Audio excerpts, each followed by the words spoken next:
Oke, itu dia jejak langkah yang kau tinggal. Topati featuring Glenn Fredly. Tentunya kembali bersama saya Pak Beto dan juga Pak Johnson di acara Kumbang Channel Kumbang. Kumpul Kumpul bareng bareng yo. Yok di segmen kedua Bahasa Indonesia. Dan seperti biasa kita ada di acara Bincang-Bincang.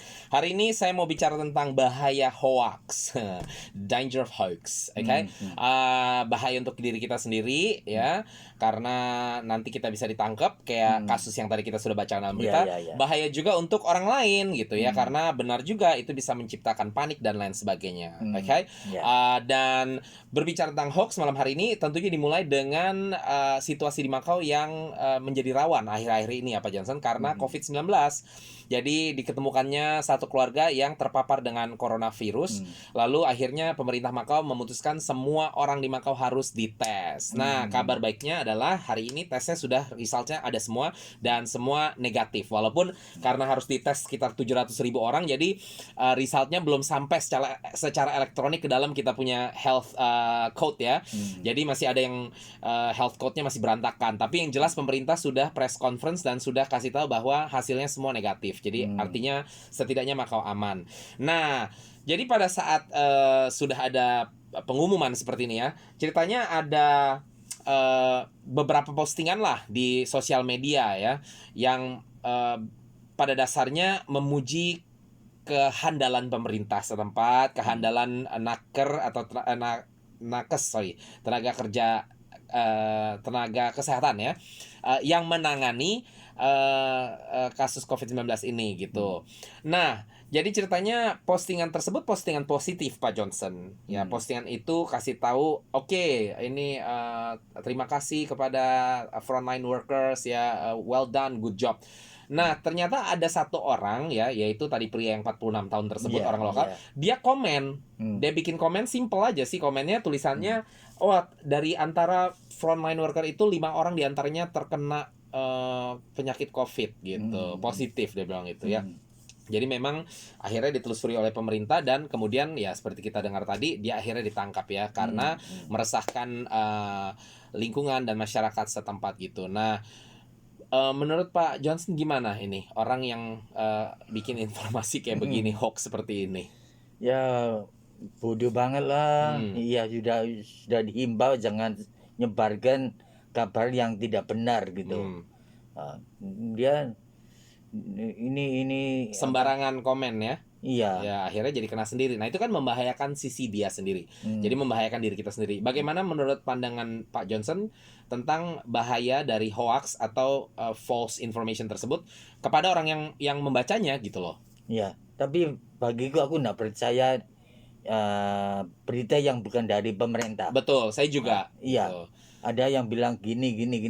Aku nggak percaya. Betul, I think that's the best. If it's not from the official, then it's not true. Iya, Itu aja from gitu ya. official belief. Iya, tapi maksudnya untuk khalayak ramai lah. Kira-kira Pak Johnson bisa nangkep nggak maksud daripada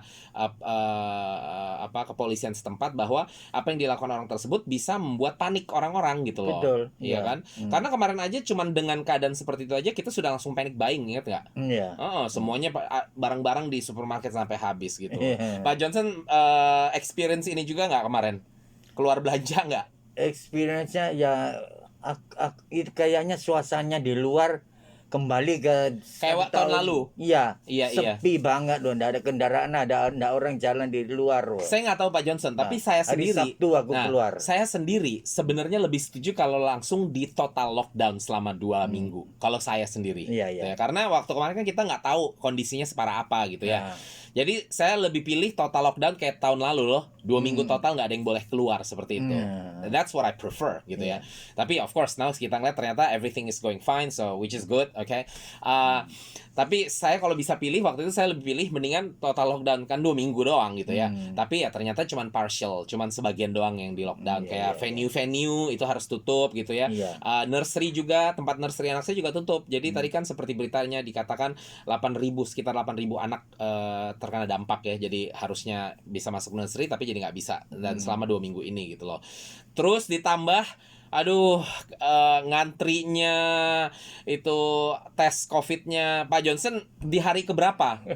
Hari kedua. Hari kedua udah lebih mending itu. Saya hari pertama Pak Johnson. Aduh, pertama ada Itu 3 jam, 2 jam. Nah, loh. tapi bagusnya, puji Tuhannya, saya nggak tahu kenapa itu memang waktu yang tepat dari Tuhan. Saya cuma 2 jam Pak Johnson. Oh. Itu kalau hari pertama 2 jam itu sudah termasuk cepat sekali lah, ya, karena cepat. adik saya sekitar 4 jaman. Wah. Terus teman-teman saya di Facebook saya lihat itu ada yang sampai 5 sampai 6 jam. Wah. Satu orang teman saya Pak Johnson udah Iya. sampai ke paling depan, terus dia baru sadar yang sampai paling depan itu yang ngurusin ID tuh. Iya. Ya, itu kan antrinya panjang banget tuh. Iya. Ngurusin ID dulu kan, Ah. baru kita pergi ngantri satu kali lagi yang buat suntik ya kan. Betul, iya. Suntik lagi untuk swab ya. Swab. Nah, sampai ke tempat yang diperiksa ID-nya itu, dia baru sadar ternyata dia lupa bawa ID anaknya Pak Johnson. Aduh, iya. dia sudah ngantri 5 jam. Aduh. Pokoknya itu hari kedua masih juga. Iya, iya. Hari kedua tapi dia kalau nggak salah mungkin di pagi-pagi. Jadi masih tetap lumayan rame gitu ya. Pak Johnson hari kedua pagi apa malam? Kiranya aku malam nggak begitu banyak. Hujan lagi. Ternyata aku pergi forum. Panjangnya sekali. Oh, jadi Pak Johnson pergi hari kedua, itu malam kedua, hari. Malam. Berapa jam Pak Johnson? 2 jam. Oh, no problem, masih mending. Wah. Tapi hari kedua itu banyak tempat yang sudah cuma 1 jam gitu. Terus hari ketiga lebih sepi lagi Pak Johnson. Itu cuma setengah jam. Juga tandanya itu kurang jelas. Iya. Aku sudah sampai mau masuk pintunya itu baru ada tandanya orang tua boleh masuk langsung. Oh, jadi Pak Johnson udah nunggu lama. Iya, aku nggak kelihatan Iya, itu tulisan itu. Memang ya pemerintah juga mengakui ya kurang memadai karena dan mereka juga minta maaf gitu ya. Iya, karena susah ngurusin karena ini tiba-tiba kan gitu loh. Betul. Jadi itu tulisan itu nggak begitu kelihatan. Iya. Juga aku nggak tahu kalau orang tua bisa masuk duluan. Tapi pas sudah hari berikutnya katanya udah lebih bagus lagi dibikin. Iya. Gitu. Terus nah itu dia. Jadi memang dalam hal ini apa namanya kan ini hiruk pikuk ya Pak Johnson ya. Semua pada bingung gitu ya. Jadi kita kembali lagi ke tentang bahayanya hoax ini, kita juga ngerti sih ya kalau udah kita bingung nih dengan kemarin situasi seperti itu, ditambahin dengan informasi-informasi yang nggak benar kayak gitu, lebih baik janganlah gitu ya. Jangan tulis-tulis seperti itu. Nah, ini secara khusus saya mau menghimbau teman-teman Indonesia karena teman-teman BMI kita suka komen-komen juga masalahnya yang kadang-kadang yang lebih nebak-nebak gitu Pak Johnson. Itu yang bahaya. Aku ada temanku.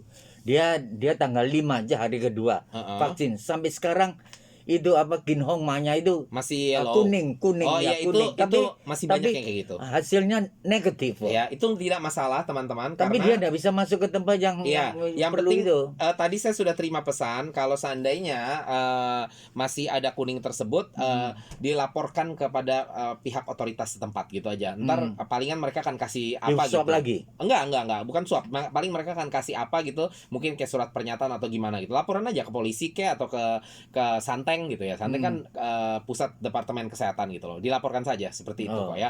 Kalau masalah kuningnya nggak masalah, itu tinggal karena mereka memang butuh waktu untuk kasih gitu ya. Nah, saya mau kembali cepat-cepat karena waktunya sudah mau habis. Kembali cepat-cepat ke tentang berita hoax tadi. Jadi ini sering saya lihat juga teman-teman Indonesia yang suka komen-komen yang nggak jelas gitu ya. Oh, saya dengar katanya di sini kemarin aja masalah ini. Jangan dengar yang Indonesia saya kemarin ada dengar teman BMI saya lihat tulisan di FB yang bilang, "Oh, ada yang kena di Pasar Merah. Katanya orang dari mainland segala macam gitu." Nah, ini harus hati-hati loh. Kemarin itu betul. Yang orang itu bilang 5 orang nakes kena, itu mereka diciduk loh teman-teman ya. Jadi hati-hati di dalam berbicara. Jangan juga main sembarangan repost ya. Jangan forward sembarangan. Perhatikan benar-benar apakah berita itu benar atau enggak ya. Betul. Kan di Indonesia juga seperti itu sudah ya. Jadi jangan heran kalau di tempat ini juga seperti itu gitu loh. Zaman sekarang sudah harus hati-hati karena dunia maya itu juga nggak bisa dipungkiri, dunia maya itu sudah bekerja seperti dunia asli juga gitu. Jadi ya sudah ada hukumnya. Jadi teman-teman tolong hati-hati, teman Indonesia juga hati-hati, khususnya yang ada di Makau ya. Soalnya kan ada di negara orang gitu Pak Johnson. Kalau kita negara sendiri masuk penjara masih mendingan deh. Ini masuk penjara di negara orang tuh kan nggak enak gitu loh. Cuman gara-gara masalah konyol tol lagi, kita nggak ngerti asal komen dan lain sebagainya ya. Jadi hati-hati semua teman sekalian di luar sana, dan sekarang kita sudah nggak ada waktu, kita harus ucapkan goodbye semuanya. Sampai ketemu minggu depan kalau gitu semuanya. Bye bye. Oke, saya akan pasangkan lagu terakhir untuk teman-teman, sebuah lagu dari Yofi and the Nuno featuring Audi dengan lagu yang berjudul Janji di Atas Ingkar. Salam Indonesia, sampai ketemu minggu depan.